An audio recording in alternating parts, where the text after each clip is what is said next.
How are you? All right, thank you. Jolly good. Yeah, all good. Stand on up.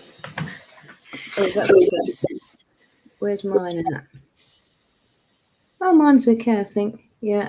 We're so techie, aren't we? Oh, couple of bloody geeks. Geeky witches, yeah, witchy geekies, or I don't know. But why not? I mean, everybody did in the old days. I mean, it was just different sort of geeky. Definitely. You've got to be a little bit tech savvy these days, haven't you? Well, yeah, and I sort of want. I mean, if you think about it, I mean, you're a Herbie witch and a cookie witch. So you're a cookie geek and a Herbie geek. I'll take that. Well, I think it's. I don't know. It just the usual sort of thing when we start talking. We just start talking like we just met in a cafe, which I have to do one day. But it's like, well, wasn't it just the same?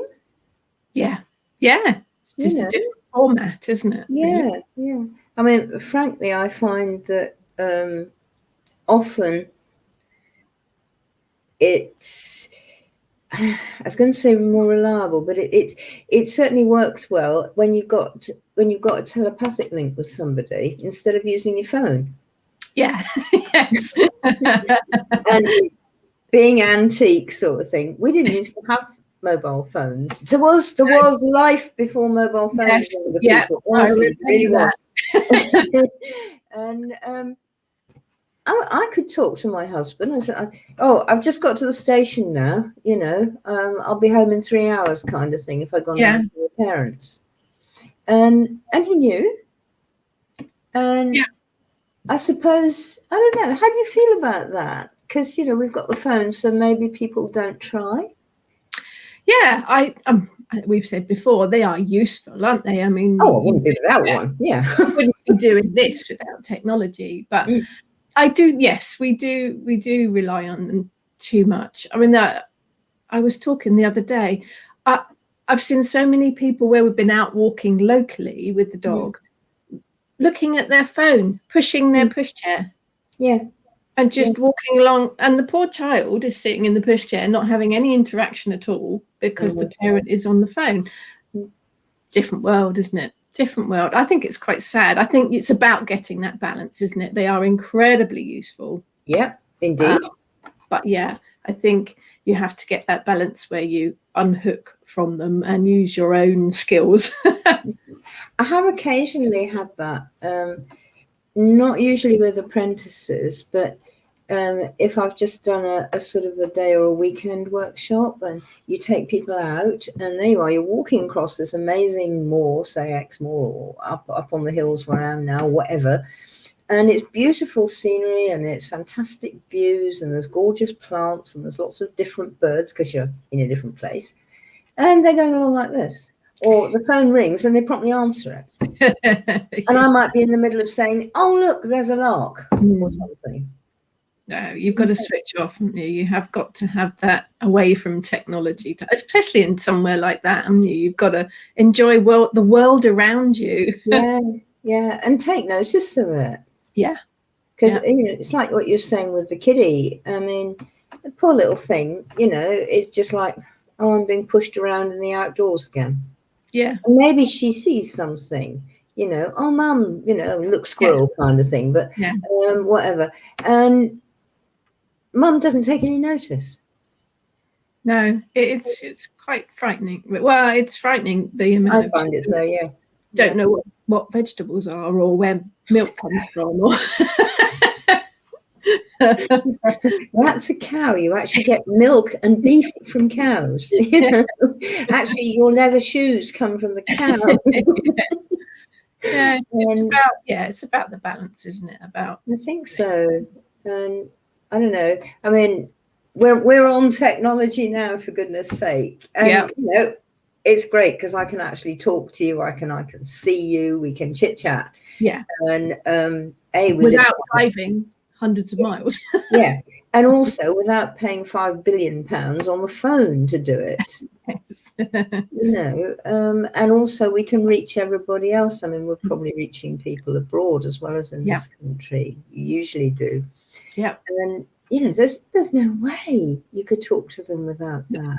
No, it is good. It is good.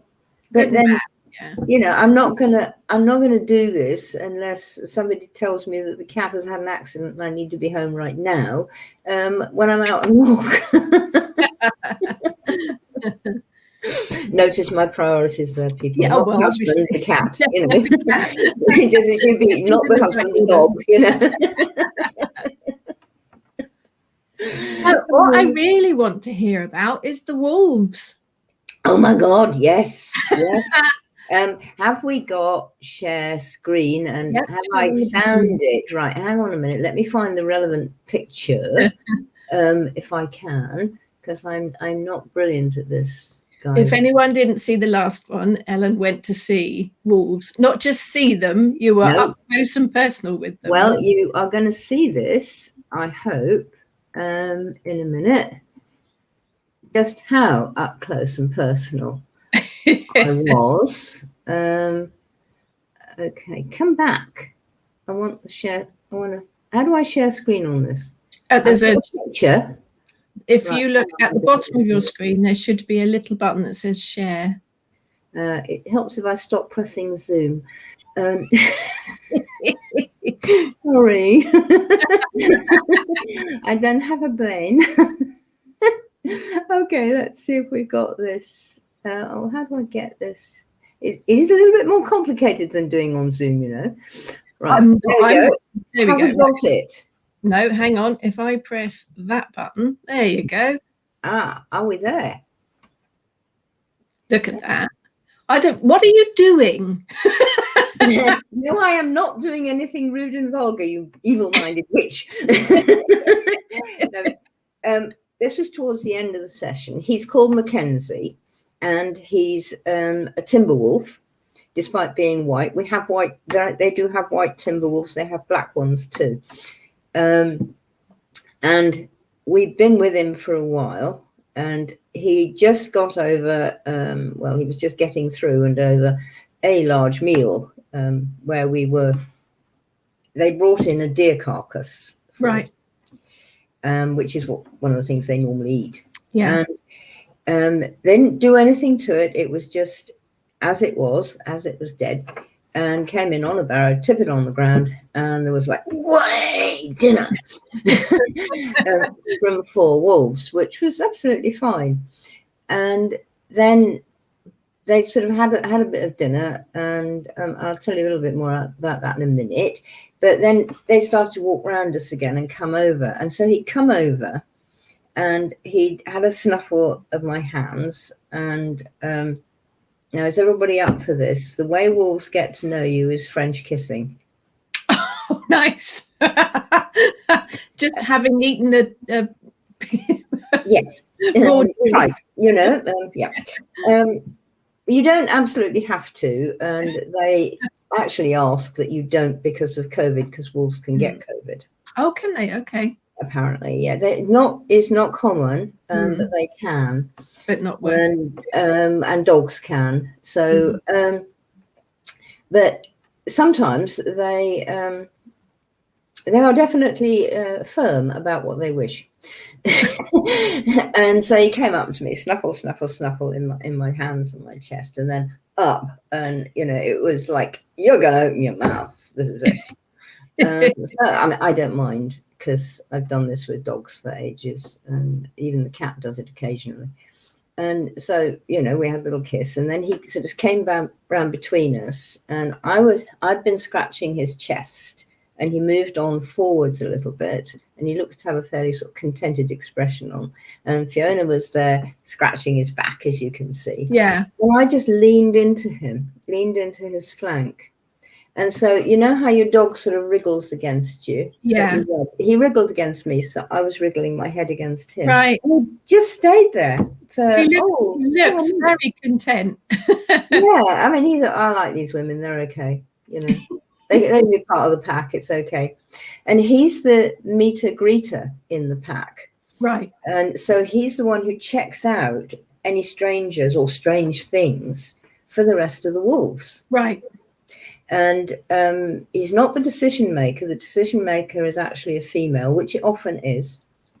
And I think that goes just generally, not just. Yeah, I just am emphasizing it because some people still sort of have this thing that, you know, men are in charge. And that's only sort of really, that's a very recent thing for humans, and it doesn't happen in the animal world.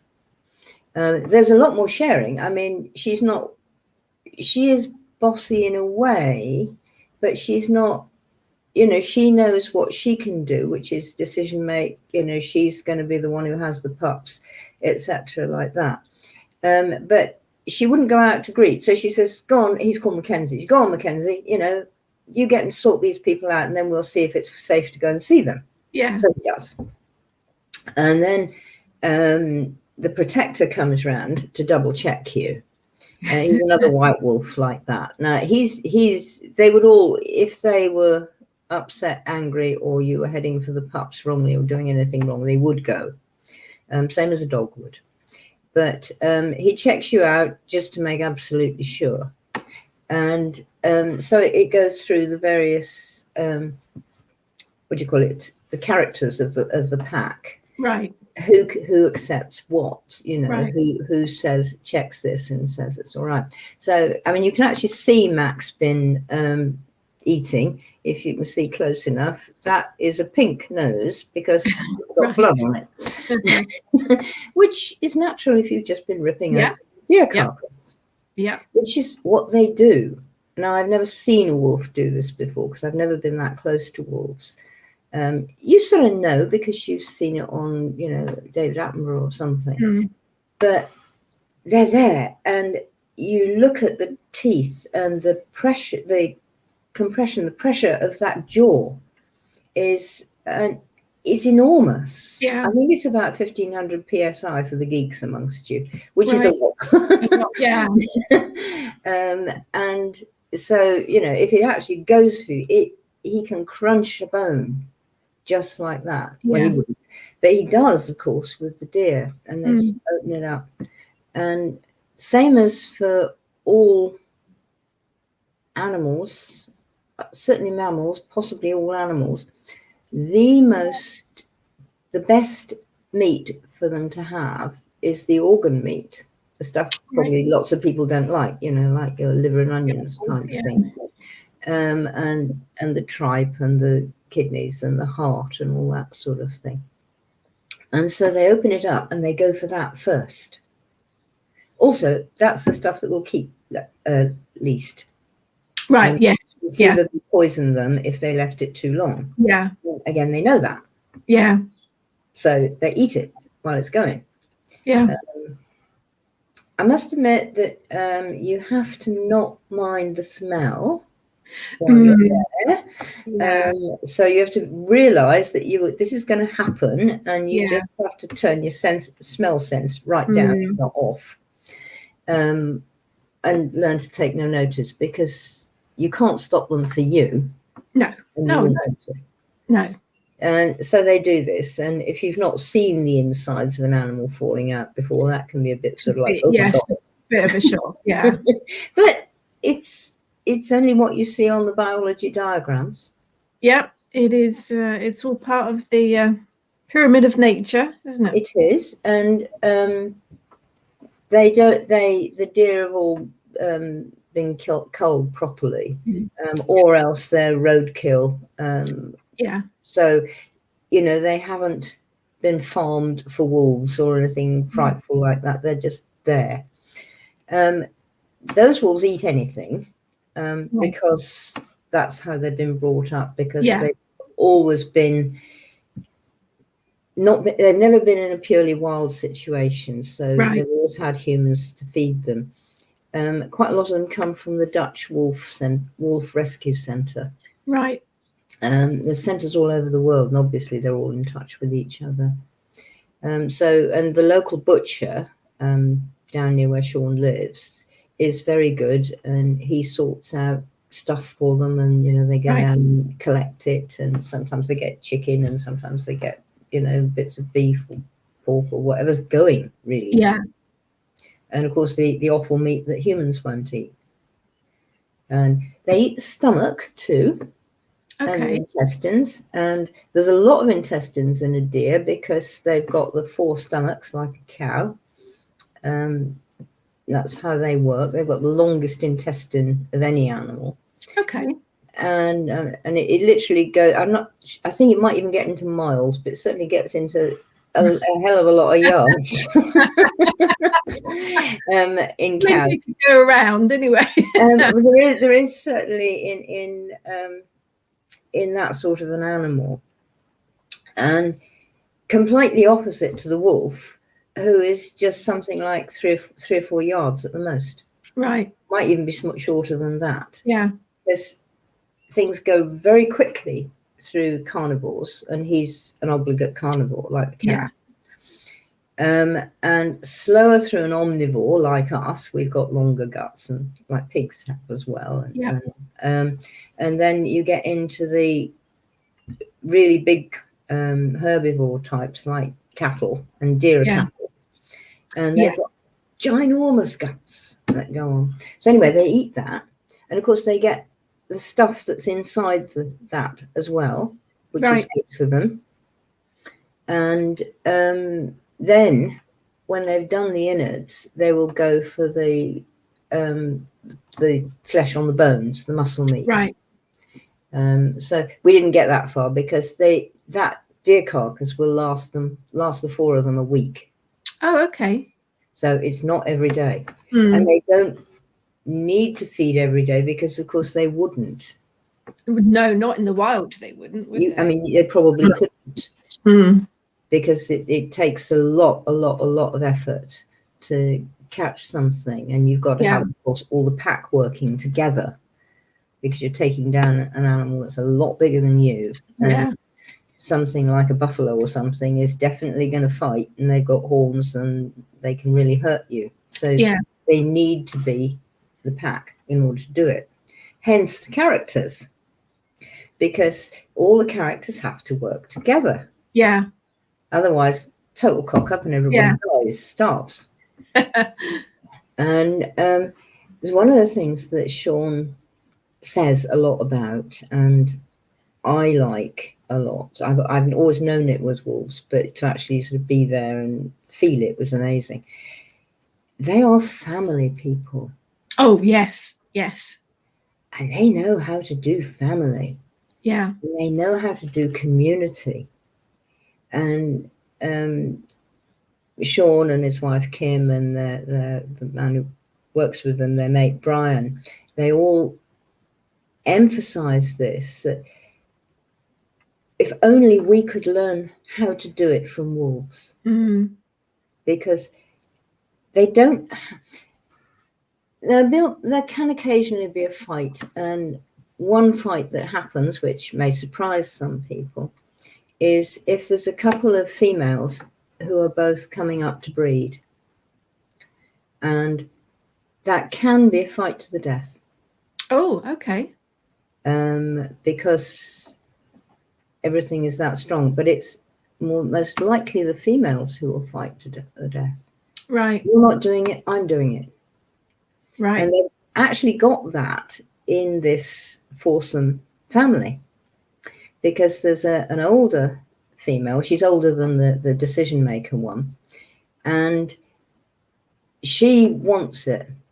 She wants to be it, and she was it until the younger one came. And gradually, as the younger one's grown up, she has shown herself to be the real decision maker. Yeah. Whereas the older one actually isn't. But of course, she could be losing her position. Yeah. In fact, she will be losing her position. There's no argument about it. But watching how the young one, Montana, works with her, and she plays her, she works with her, she tries her like a puppy will. Right. And the older one will something like, and and it can get to holding noses and that. Yeah. But she'll then sort of go, oh, no, I'm fine, I'm really okay. And so she tucks her tail right in, and she sort of crouches and goes around looking cute. Yeah. And so she doesn't. But the boys are much more interested in her. Right. They thought they might have pups with her this year because she did dig a den. Right.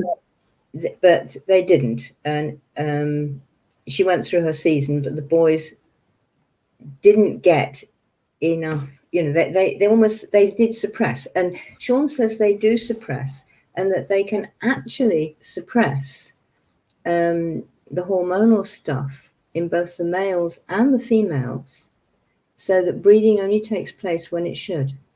Right. And that's stunning. Yeah, I could do some of that. Couldn't we all? Just like that, yeah. Couldn't we all? Fantastic.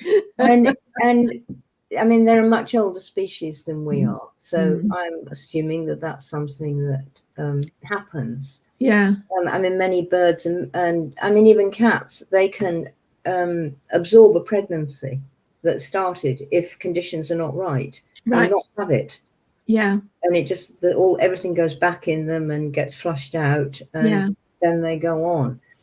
And I sometimes wonder if we did have that when we were hunter-gatherers still, yeah, and that we lost it as people decided they wanted more people around. I'm the king, I need some more people to work my fields. Not sure that's a good idea. But certainly wolves can. So England used to have wolves wild, didn't we? Oh yeah, 500 years ago, something like that. And I mean, mostly in the last couple of thousand years, the Christian church has deviled them and turned that the wolf is the devil, the wolf is going to kill you. There's the lone wolf, there's the pack of ravening wolves. I mean, wolves don't raven. Sorry, it doesn't happen. Not in the wild. If you corner any animal, it'll go for you. Yeah, and understandably so. Yeah, totally. But they're not. And so we could have wolves now.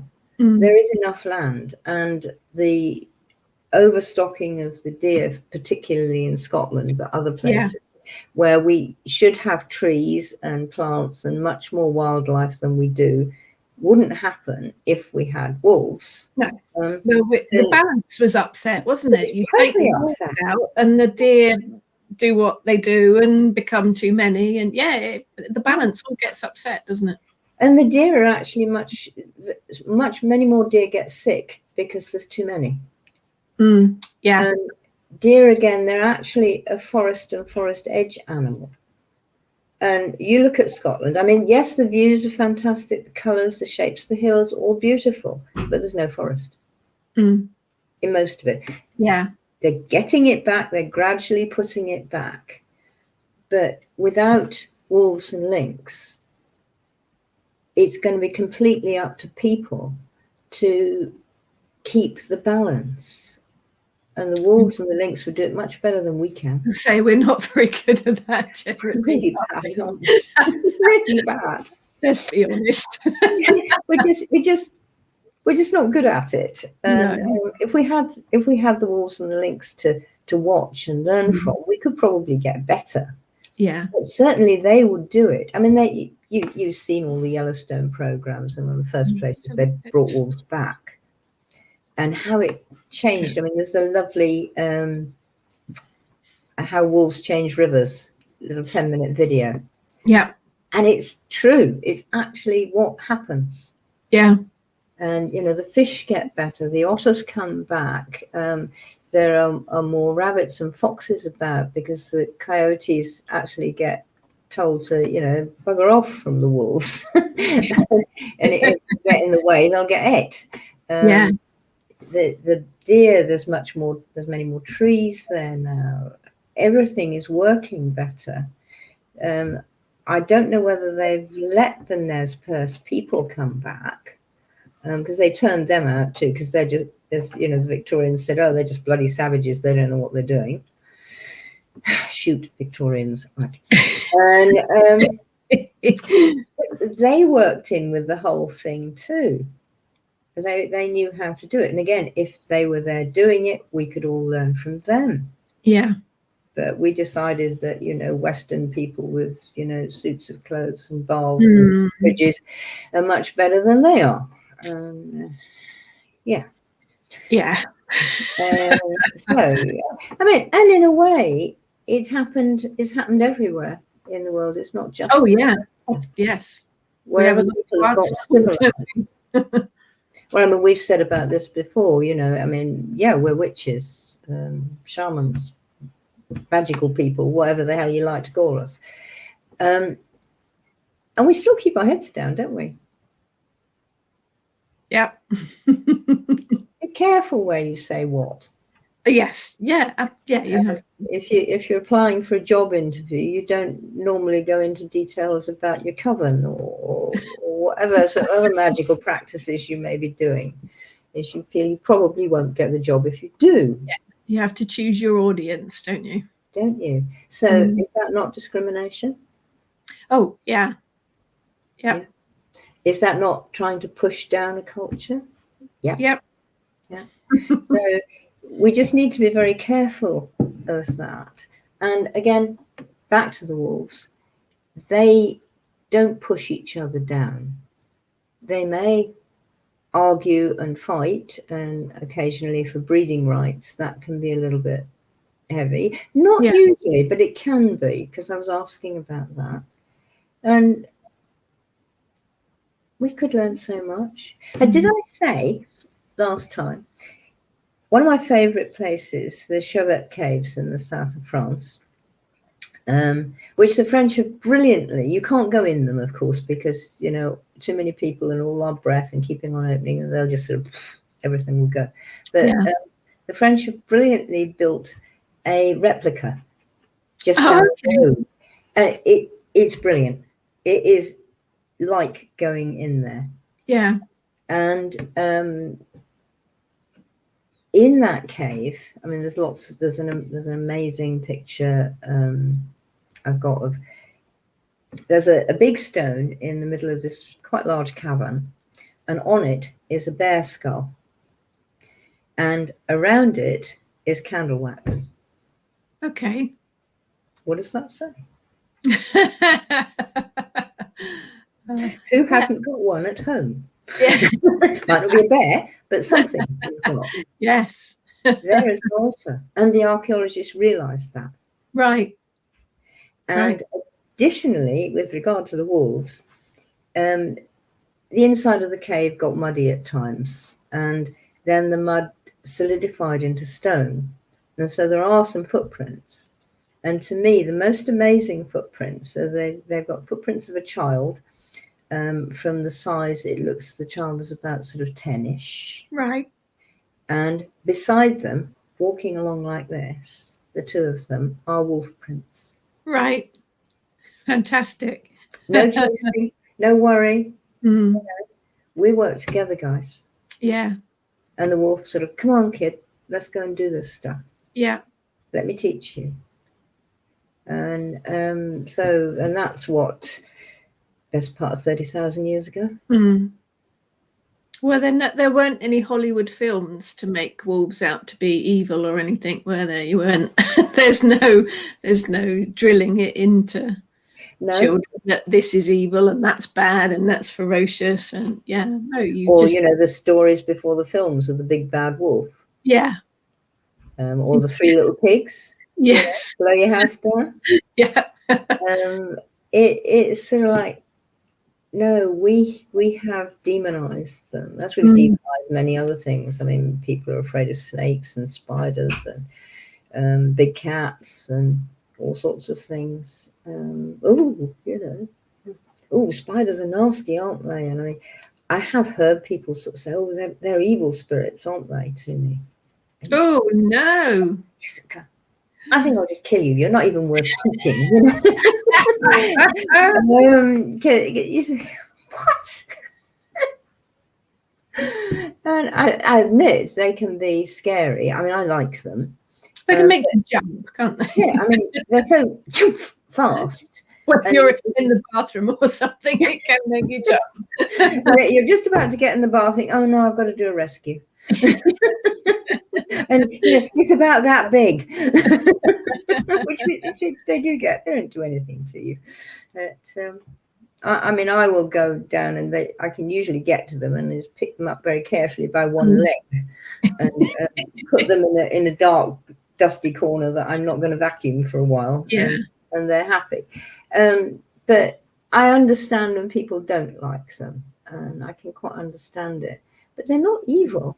No, not at all. No. Well, the web is magical, isn't it? It's very, it's what we live in, isn't it? Let's face it, the web of weird. Yeah, indeed. And I mean, the weird is a well-known variation on it, but everywhere seems to use the idea of a web, of a set of connected threads that are built into a pattern. And I mean, there's the orb spider that does it in a spherical pattern, which is even more like our weird idea. It's not. But even the creating of a simple web is amazing.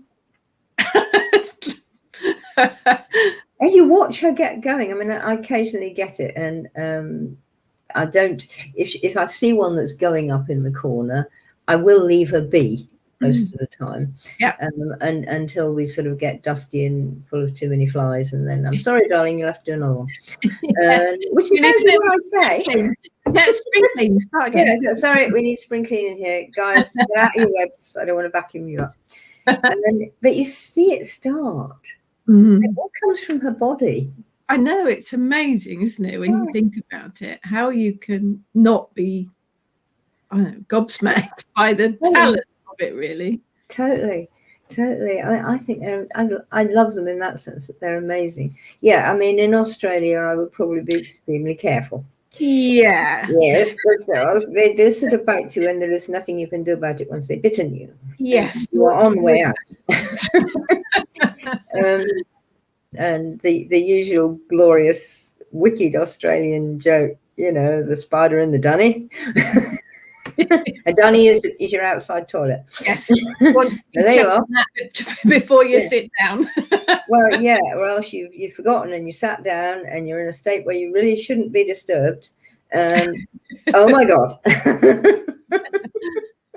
Yeah, you don't want to get caught in that situation. No. And apparently they come in cars as well. So, okay. Now I've got visions of a spider driving along in his truck. No, I love that. That's great. Yeah, I mean, hell, you could have both hands on the steering wheel. You could deal with the gear lever. One leg on the window. Yeah, you could mess with the radio. You could do the heating. For goodness sake, it's a good idea. Brilliant, yeah. Oh, you have a couple of legs spare for the pedals as well, wouldn't you? Yep. Okay. Actually, if you've got a stick car, you've got 3 legs spare. You've got accelerator, brakes, and clutch. Hey, we all want to be spiders, guys. Much better drivers. Oh dear. So mind went there. Yeah, they are. For me, they're one of the most magical creatures, I think. But again, it's the whole film industry, pushing the bad press about them. Yeah. And the belief systems that have just grown up because people have said, a spider's evil for some reason, or a wolf is evil, or you don't want foxes because they're nasty tricksters, or bats are horrible, they're going to suck your blood, they're all vampires really, and all this kind of stuff. But the stories have been there for hundreds, if not thousands of years. Oh, they're the one about bats where they're going to fly into your hair. I always found that one quite strange, being as they have the whole sonar detection thing going on. They're not going to come anywhere near you. And there is a place, which I don't know whether it's still available, where there's a lane, like an old trackway, sunken lane, and bats live at one end of it. And if you go there at dusk, when they're coming out or when they're coming home in the morning, they just go whoosh down over you, which I've had. Yeah. And of course, they will come over you in a great stream because there's great tall hedges beside you and trees over the top. And you just stand still. It's amazing. Yeah. I am fascinated by bats. I think they are just amazing creatures. My brother had a place in France that we used to go and stay at, and in the evenings at dusk time you could be sitting outside in the garden and all the little baby bats would fly down from the roof of the house and across to the shed.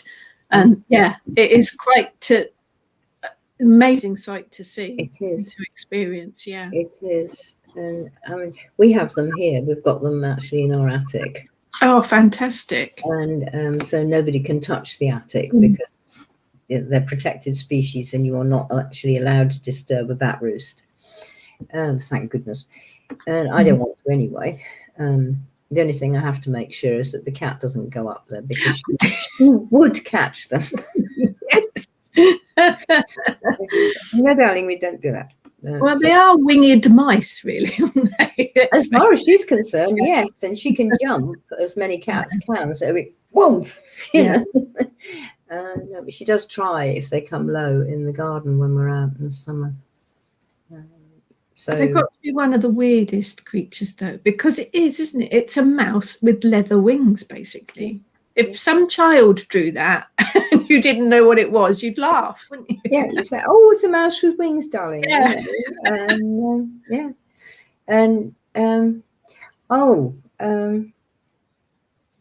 Tittymouse Oh, okay. And certainly, you know, when I was growing up, people would say, "Oh, Tittymouse." And you know, as one flies over you. I haven't heard that word for a long time. Yeah. And it was an old word for it. So people thought they were flying mice. So I don't think they're actually related to mice at all in biology. The DNA stuff. Well, not unless you go back far enough, and then we all are. But do you realise you're related to a bat going far enough back? You are. Fine. Yes, my son yesterday announced that we share DNA with mice. Apparently we were mice originally. way, you know, before we were around, obviously. Before it sort of expanded, and I mean, this is true for everything. You know, I mean, there was something like the amoeba, and then expansion, and specialization for living on land instead of in the water, or you know, eating plants or eating bugs or whatever. Daylight, you know, darkness, and so it expanded out. So going right back, I love this when I'm doing ancestor work with people. Do you? Yes. Yeah. That's fascinating, tracing it all back, isn't it? And you know, people you say, "Oh, we're going to do some ancestor work today." So they say, "Oh, my granny was a witch," sort of thing. You think, "No, we're going back a lot further than that, sweetheart." Yeah, keep going. But people get this sort of thing, you know, that it's got to be some kind of human relation. Which I'm not saying they're not ancestors, but don't limit it down to that. You get, you have a lot of weird creatures actually when you think about it. I mean, chickens as well. What? They're dinosaurs. Yeah, but when you look at a chicken, you think, who would come up with that design? I do like chickens. I think chickens are hilarious. I like hens too. I'm very fond of them. And but I mean, you go back to Jurassic Park. Then you remember the last scene with the kids in the kitchen. Those are hens, but they were real. Yeah, that's not a film idea. That's a Velociraptor was real, and they were very large hens. Yeah, basically, yeah. And I mean, hens are still omnivores, and they're still very fierce. I mean, Yes. Fiona's actually seen one kill a rat in her farmyard. Right. And that, that's sort of like, you don't normally think of a hen killing a rat. No, you think they're a bit sort of feisty sometimes and argumentative, but yeah. Oh, no, I mean, there's 3 of them just went wallop, and this rat got a chance, and then they ate it. Well, you don't want to waste anything, do well, you? No, exactly. So, it's really worth thinking about a lot of animals and, what they actually do. And they're amazing. And that they're actually, I mean, one thing that staggers me is they are from the dinosaur age. Yes. Which is long before us. Yeah. They're very ancient critters. Oh, I've got to tell you this story. My friend down the road, they keep hens, which is nice because I get some of the eggs sometimes. And amongst that, she gets rescue hens, and amongst the rescue hens was a buff Orpington, which is the most, I mean, they're not the usual brown hens. They are golden. They look like a great ball of feathers. And they are literally golden shape, and they're quite big. And anyway, the buff Orpington, obviously known as Buffy, don't know whether she's a vampire slayer or what. Anyway. Just keeping her options open. Well, yeah. I mean, at least she's blonde. I mean, Buffy was blonde, but she's the boss, and she orders all the others around. And I don't think they really appreciate it because you get sort of muttering clucks going on. And she tries to make sure they all go to bed on time, and really on things like that, which is sort of like never mind. Anyway, Jill's partner was in feeding them the other night, and she was sort of putting the corn down for them in the usual places, and Buffy was over the other side and hadn't noticed, and all of a sudden she noticed, and she started to run to get in on the act. And because they're so big and the feathers are so long, it was like, we've seen an old lady with long skirts and they pick them up to run. She did. Julie said it was just like that. So she ran, motoring along, and there was a log in the way and she tripped over it. Oh no! She just went going. Because Julie hadn't got a phone. I wished I got the video. You just. So yeah. Bird brained occasionally does happen with hens as well. That would have been me in animal form. I would love to. I've seen her run before, and she really does. It's almost like she gathers up her skirts. Oh, that's made me love chickens even more. Yeah, it does me too. She's absolutely gorgeous, and I mean they're all very sweet, of course, because Kim and Jilly go in amongst them all the time, and so you go in and they will investigate your shoes and hope that you have something to eat and that sort of thing. So you have to be a little bit sort of wary. But they're really sweet and friendly. And if I got decent hands and strong enough arms, I mean, you pick them up and cuddle them. Yeah.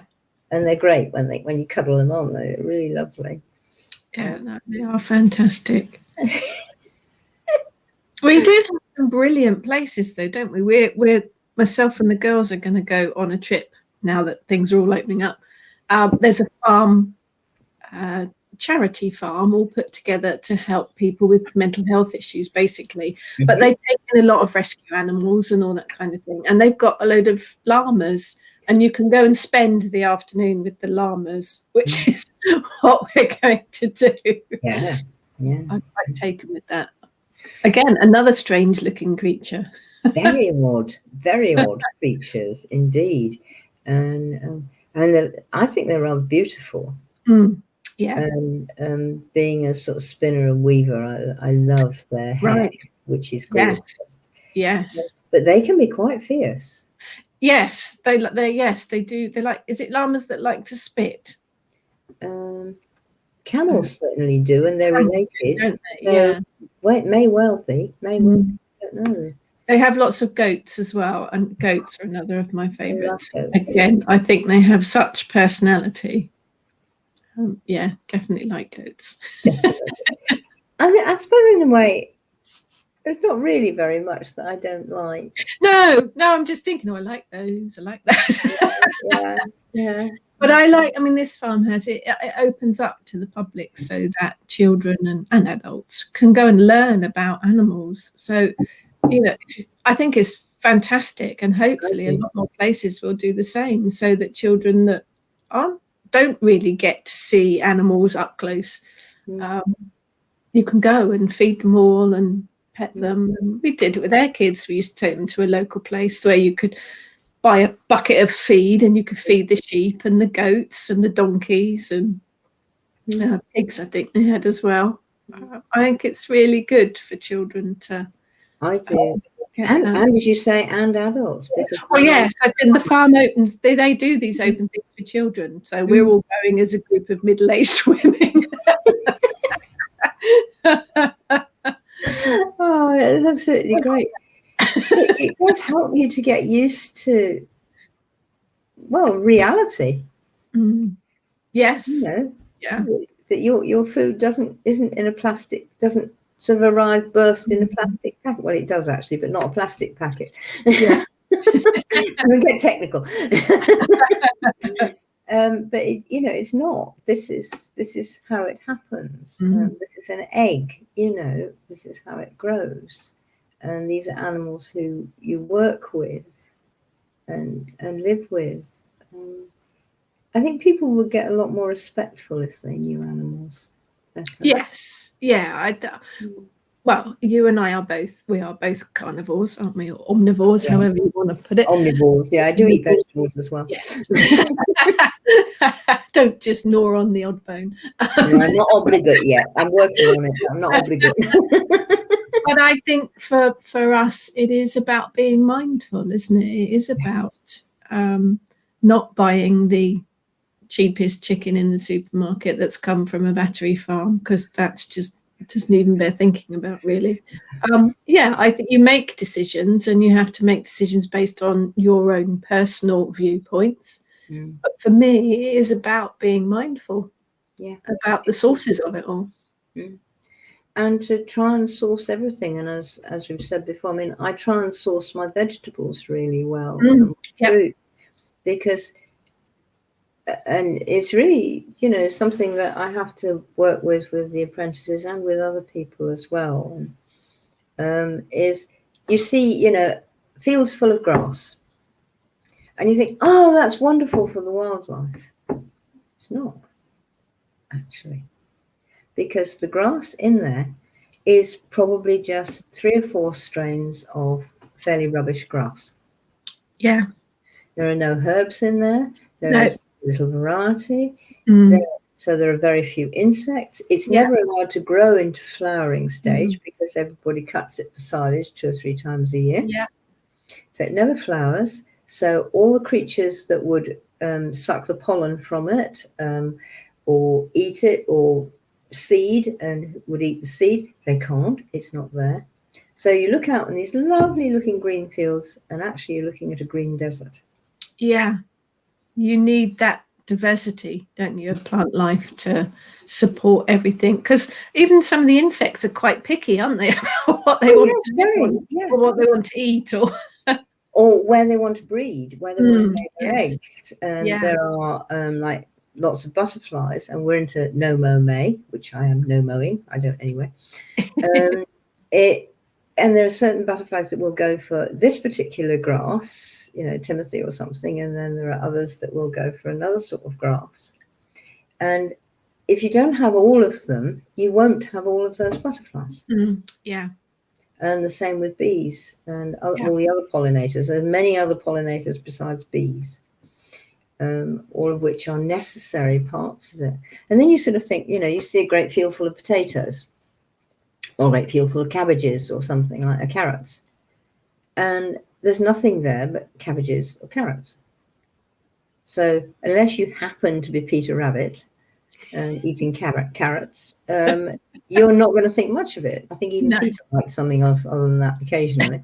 And if you're a bird or an insect, or even a little vole or a field mouse, or even a bat, there's nothing for you to eat there. No. It's got to have that mixture in it, isn't it? Mm. And we don't think of that. And you sort of think, oh, well, I'm not eating animals, so I'm okay. And then you think, well, what am I actually doing to the habitat? Yeah. It's not just that one thing, is it? You've got to think of the bigger picture, because there's a lot of everything has a knock-on effect, doesn't it? Well, we're back to those spiders' webs again, aren't we? Yeah. Yep. Everything is webbed to each other. And we're supposed to be in there too.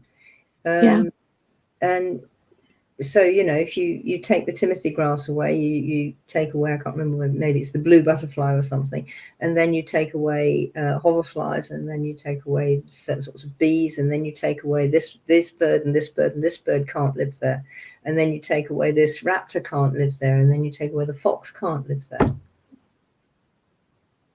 And the foxes around our way are so tame because they've had to come into the city to find food, and then didn't notice it so much, but the last couple of years we've had the big wheelie bins, so people haven't been putting just dustbin sacks out, which is what the fox used to rip apart.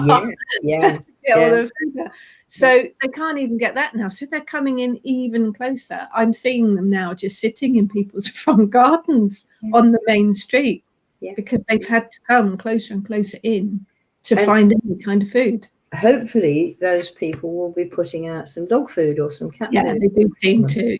People do seem to be quite on it, thankfully. Another thing foxes like is eggs. Right, yes. You can put an egg out, which reminds me, I must go and look at my trail cam again today. But I've got trail cam set up by the pond, so I've got to go and see if I've got anything but the back end of a something in there, probably me going away. Your dustbin lid pond is going viral. I've had several people say to me, I'm going to do Ellen's idea. I've put a dustbin lid, or I've put a big dish, I've sunk it in the garden. So, Well, it's so easy, and it's not hard work at all. The only thing you have might be called hard work is you have to keep making sure it's full. Oh, yes. I mean, if it's raining enough, it will be, but there'll be times when it won't be, so you're going to need to fill it up. But somewhere like that, I mean, a fox will go to drink too. Yes, yeah. And if you put an egg there, they will take it. Right, yes, I hadn't thought about eggs. Yeah. That's another thing that they like, and it's a bit of a delicacy. And at this time of year, it's good because the vixens have their cubs. Right, yes. And they're really looking for food. Yeah. It's like, and a hedgehog will probably eat it too. So if you've got, it'll encourage the hedgehogs that are there. And they're coming out of hibernation now. So they're really, really hungry. They've lost a lot of weight. So I find that so lovely. You sort of learn about all these webs that are going on, and I can get involved. I can help a hedgehog. It only has to be a small thing, doesn't it? It doesn't have to be everybody turning their entire estate over to wildflower meadows. Well, I think that's a very good idea, but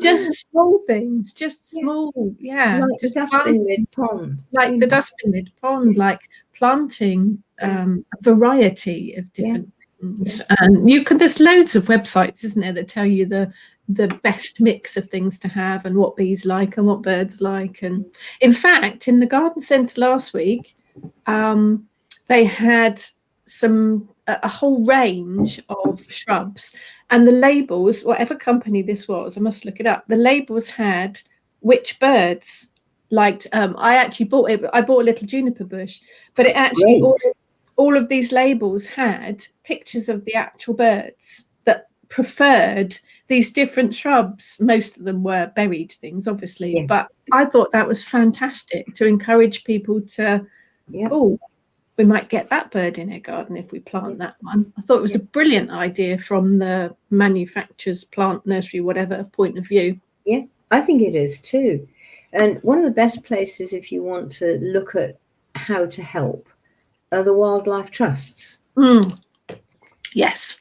And they're all people like you and me, who have got a sort of speciality. I mean, one of my best friends, two best friends in our local one, and one is a bone man, and he knows all about bones. I mean, if you get anything and you sort of send him a picture, and he'll go and say, "Oh, it's a so-and-so," and it's quite fun. And where did you find it? Oh, that's unusual. Or, oh yes, you would find them there, or whatever kind of thing. The other guy is one of the pine marten people in the country. We've got pine martens in Shropshire again. Right. Oh, excellent. Wonderful. But they will tell you, they've got really helpful pages about how to garden for wildlife. Yeah.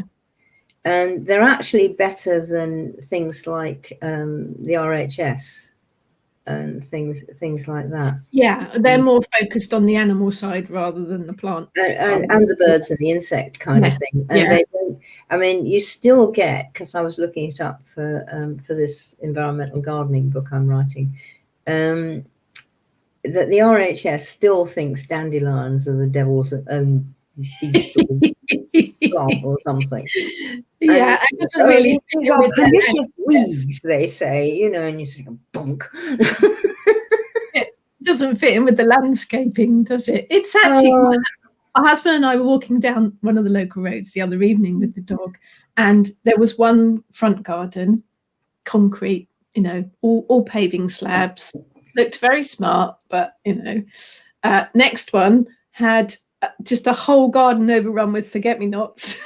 Whoa, how beautiful. A whole lot of forget-me-nots. And then the next one on had been paved, but all the dandelions had broken through, and we said, what makes it a weed? How do you classify a weed? Because I don't think of forget-me-nots as weeds, but you probably think of dandelion as a weed. Why? Why is one not and one isn't? Well, it's partly fashion. People like Gertrude Jekyll and all these sort of people. She wouldn't, who decided that they weren't. And there's a lot of what still is sort of very bad science that was done in the Victorian and the 20th century times, and that have said, you know, this is a weed. There are plants that are, and I will use the word, that are invasive. Yes. That you know, if you've got only that, I mean, nettles are the most obvious common one. You won't have forever, because nettles are actually doing a job, but most of us don't really want to wait sort of 10 years for them to get through it. So, you know, I've got nettles in the garden, but I continually negotiate with the nettles that I don't really want you here, but you can be there. And we manage between us. Yeah. Okay. So it's a lot of it's sort of fashion. And certainly since, you know, the 1930s, and when advertising really got going, and we called it America in the 50s after the war, then there have been manufacturers who have found the latest weedol or whatever it is that will kill dandelions. And so they show you, which you can see probably any night now on the TV, ghastly bloody adverts with people killing these plants, which I just can't look at. And it just like that. Well, that's not looking at further down the line, is it? No. It's you're getting rid of the immediate problem. But what about the bee that lands on the flower after you've poisoned it and takes the nectar from it? That's that bee dead and dust, you know, gone, finished. Yeah. They don't think about the.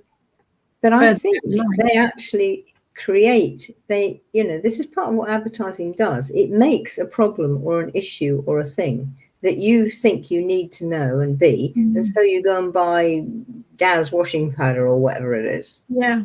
Or weedol for dandelions. Yeah. So, and they do that for, you know, this simple thing called money. Again, they can get you to buy this poison because you think it's a good idea. And they've succeeded in various places like that. So everybody has to do this. You know, it's like you must continuously wipe your table with Dettol. Why? It kills all known germs. Well, A, they're only the known ones, and B, you know, an awful lot of them aren't going to do any harm at all. I do wonder as well, having had children, and you know, that'd be fine, but you disinfect that? No, they'll be fine. Yeah, exactly. The way that we grew up, down the garden with my dad, getting covered from head to foot in dirt. I wonder whether it has brought generations of children that are susceptible to a lot more diseases and illnesses and sicknesses and things, because they haven't built up that immunity from eating dirt down the bottom of the garden and worms and everything else that you and I used to do quite carefully. Being so clinically disinfected. And I mean, you know, I went to the local village primary school, and you know, the only thing you had some Dettol or something for was to clean the toilet once a week. Yeah. And you know, no, just wipe that down. You know, clean that off. You know, here's some water. And we didn't even, when in the 50s, you didn't really have what you know as washing up liquid. You had soaps, but it wasn't like, you know, washing up liquid. And it was just, everybody did it, and it was just fine. And you got dirty, and you put your finger in your mouth when you just had it in the earth, and all this sort of thing. And children were not continuously getting colds. I do not remember kids always being away from getting a cold. I do not remember always having a cold as a child. Or even, you know, when I went to secondary school, you know, I got one cold a year. Yeah. As most of us did, probably at about the same time. Yeah.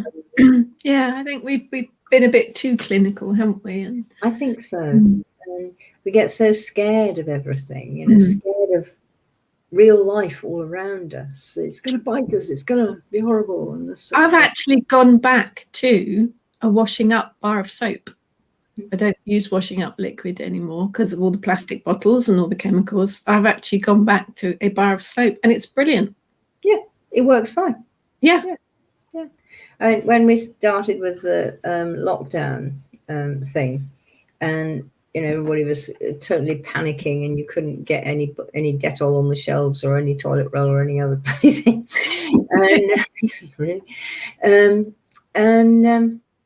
I can't do the cleaning very well, so I've always got somebody who comes and does the cleaning for me. And the girl I had at the time, she got in a right state about the lockdown, because we sort of negotiated, do you want to come still or not? Yeah. Kind of thing. And so she was like, she put rubber gloves on and then spray the rubber gloves with disinfectant, Dettol. Actually, Dettol has absolutely does no good at all on a virus. No. It's probably quite good at bacteria. Yes. Because it's a bacteria thing. They're totally different beasts. And I tried to explain to her, but it wasn't happening. No, I think, you know, whatever makes you comfortable. Well, yeah, she became uncomfortable with me fairly soon, which was a good idea, really. It's like you don't know, and you're panicking about something that actually isn't possible. But that's it, isn't it? It's the unknown. I think it's also what you're told to panic about. Yes, there was so much misinformation going across social media in particular, like anything really. So yeah. You know, you must wash your hands. Yes, that's a good idea. I'm not anti-washing your hands. Yep. But soap works much better actually for that sort of thing than Dettol. Yeah. Yeah, absolutely. It's like we live and learn, don't we? We live and learn. We do. Mind you, I don't think I told you this last week. We're back to the wolves because we're sort of nearly finishing, so we can finish with the wolves. We'll end with the wolves. With a wolf tale that lots of people are going to go, immediately about now. Yes, and this is about this sort of disinfectant stuff as well. We stayed in a caravan when we went down in Cornwall, which was fine. And they got the smelly things that you stick in walls, you know, like the electric air freshener things, you know, for me. And lots of chemicals inside that smell of disgustingness. And Fiona can't actually have them there because she has asthma. And so it was like, you know, I went in first to check, took it out, and then she could come in, kind of thing, after we'd opened all the windows. And so anyway, we were leaving the day we went to the Wolves. And so I thought, well, it'd be kind if I actually brought the thing in off the back deck and put it back on the table.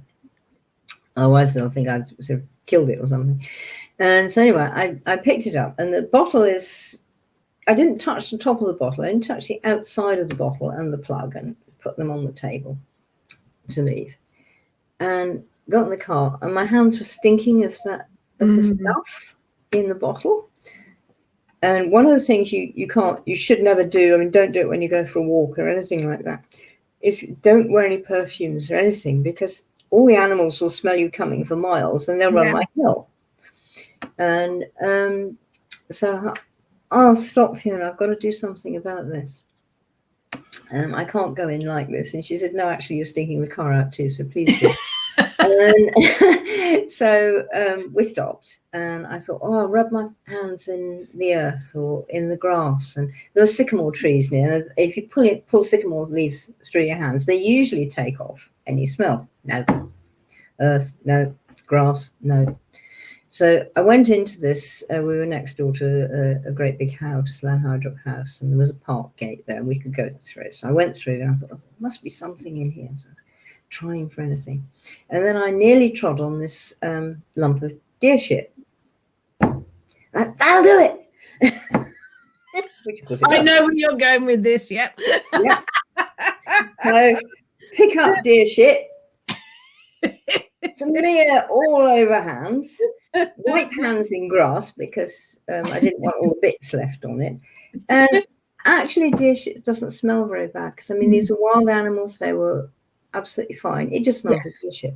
Yeah. But there was none of this horrible scent anymore.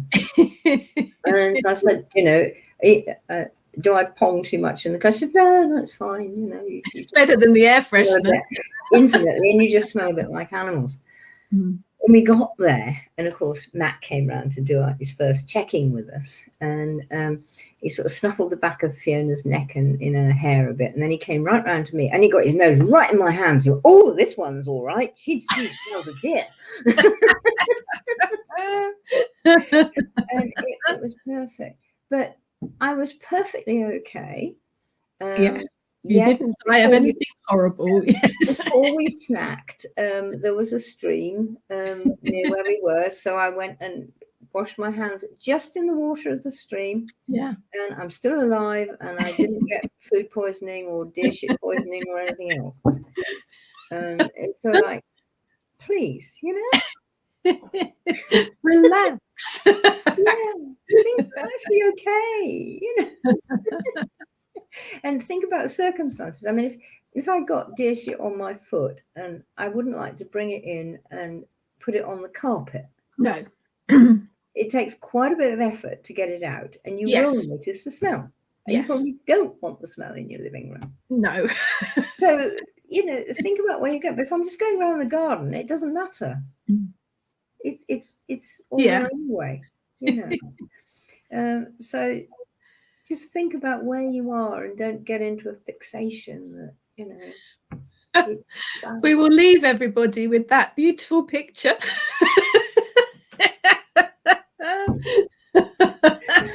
Fiona said afterwards I should have videoed it. Definitely. So there you are. Yes, on that note. See everybody. Lovely to see you again as usual. So Yes, and it was lovely to hear about the wolves. Thank you for sharing that. What an amazing experience. Yeah, brilliant. It is. And I'll put up more pictures, and if I've got some on Wise Woman Facebook page. So if you want more, there's more there. Excellent. Excellent. Including them howling. Even better. You've got to howl. Okay. Brilliant. See you next time then, and take care. See you next time. See everybody next time. Bye. Yeah. Bye-bye.